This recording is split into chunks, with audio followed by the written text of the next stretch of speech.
Olá, eu sou Roberto Lente, sou professor do Instituto de Ciências Biomédicas da UFRJ e hoje eu tenho um assunto de interesse geral relativo à neurociência, que é a relação entre a inteligência e o cérebro. Todos nós intuitivamente sabemos o que é a inteligência, embora seja muito difícil medi-la. E todos nós sabemos intuitivamente que o cérebro está envolvido com a inteligência. O difícil é estabelecer uma relação objetiva, mensurável, entre o cérebro e a inteligência. Os egípcios antigos achavam que a sede da inteligência ficava no coração, porque o coração era vermelho, pulsátil, quente, e o cérebro não tinha nada a ver com essa história. E, tanto que as múmias egípcias eram processadas pelos técnicos da época, de modo que eles extraíam o cérebro e jogavam fora, mas mantinham o coração no processo de mumificação. Mas depois ficou claro que a sede, vamos dizer assim, das funções, ou o órgão das funções cognitivas, afetivas, etc., era mesmo o cérebro. Isso ficou bem estabelecido. Bom, a outra questão é a questão da inteligência, o outro lado da história. O que é inteligência?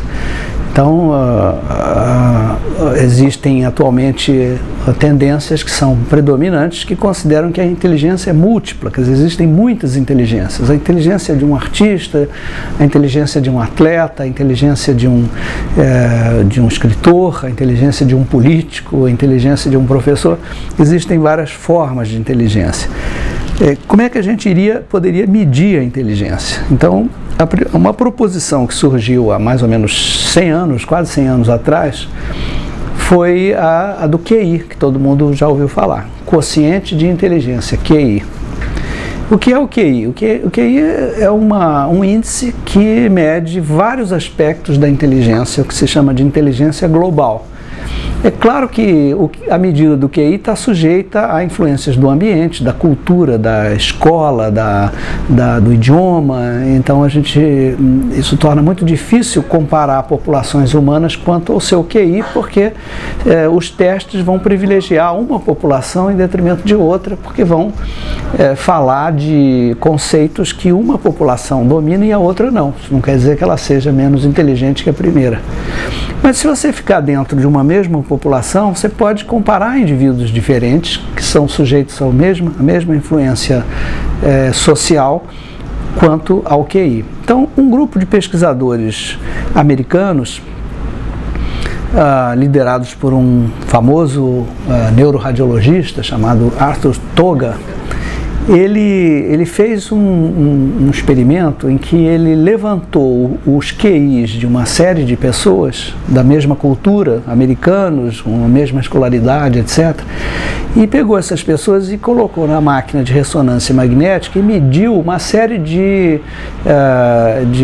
indicadores do cérebro. O tamanho do cérebro, a quantidade de convoluções desse cérebro, a espessura do córtex cerebral, volumes de diferentes regiões, a quantidade de substância branca, quer dizer, de fibras que fazem os circuitos do cérebro, e relacionou com o QI dessas mesmas pessoas. Então, o que ele verificou é que ele só conseguiu encontrar correlações positivas, quer dizer, quanto maior o QI, maior o indicador cerebral correspondente. Se a pessoa tinha um cérebro maior, deveria ter ou tenderia a ter teria um QI maior. Se tivesse um corpo caloso, que é uma área de substância branca que conecta os dois hemisférios, maior, teria um QI maior. Existiam correlações sempre positivas.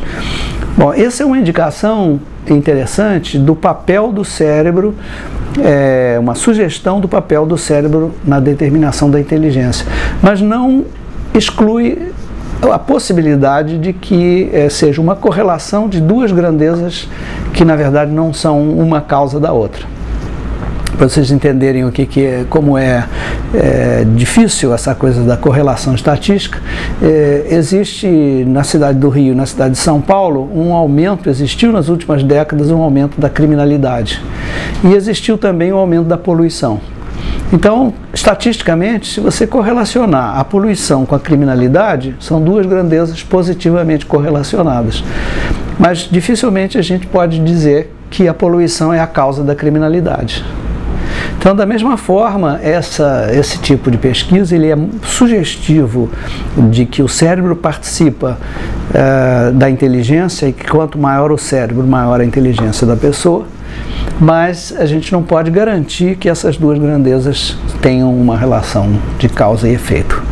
Então, por hoje é só. Voltamos a nos falar numa próxima ocasião.